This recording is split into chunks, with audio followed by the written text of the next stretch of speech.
Actually வந்து பாத்தீங்கன்னா SR events DJ ஷாங்கார் வந்து பாத்தீங்கன்னா ஒன் ஆஃப் மை ஃப்ரெண்ட்ஸ் மேரேஜ்ல பார்த்தோம்.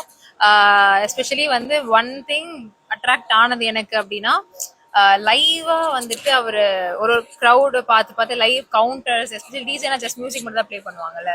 ஆனா அவர் லைவ் கவுண்டர்ஸ் கொடுத்துட்டே இருந்தாரு. அண்ட் லைவா வந்து ஒரு மாதிரி க்ரௌட சிரிக்க வச்சுட்டு லைக் ஒரு மாதிரி அவங்கள என்கரேஜ் பண்ற மாதிரி இருந்துச்சு. இப்போ சே ஃபார் எக்ஸாம்பிள் லைக் நிறைய வந்து லைக் கேர்ள்ஸ் வராங்கன்னா அவங்களுக்கு ஏற்ற மாதிரி போடுறது, பசங்க வராங்கன்னா அவங்களுக்கு ஏற்ற மாதிரி போடுறது, அவங்களுக்கு தான் அவங்களுக்கே தெரிஞ்சு ஒரு மாதிரி ஹாப்பி ஆவாங்க. ஸோ அதை பார்த்தா மெயினாக நான் அட்ராக்ட் ஆனது. அண்ட் ஸோ அவரை வந்து நாங்கள் எங்கள் ரெண்டு ஈவெண்ட்ஸ்க்கு புக் பண்ணியிருந்தோம்.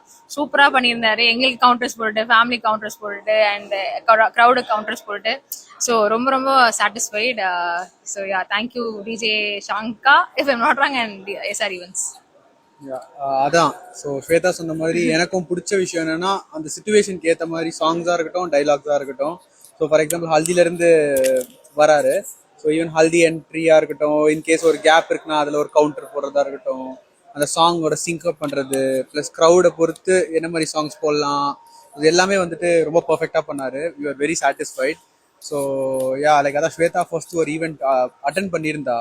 ஸோ அதை வச்சு சொன்ன அப்புறம் எங்களுக்கும் ஓகே, லைக் நல்லா பண்ணுறாங்கன்னா okay will go with it அப்படின்னு நினச்சோம். பட் ஆனால் we are very satisfied. Especially haldi DJ நைட்டுக்காக இருக்கட்டும், இன்னைக்கோ இருக்கட்டும், ரொம்ப பர்ஃபெக்டாக இருந்துச்சு. லைக் ஐ மீன் ரொம்ப லைவ்லியாக நல்லா பண்ணிட்டு இருந்தேன். So yeah, SR events did a great job. Thank you. Thank you.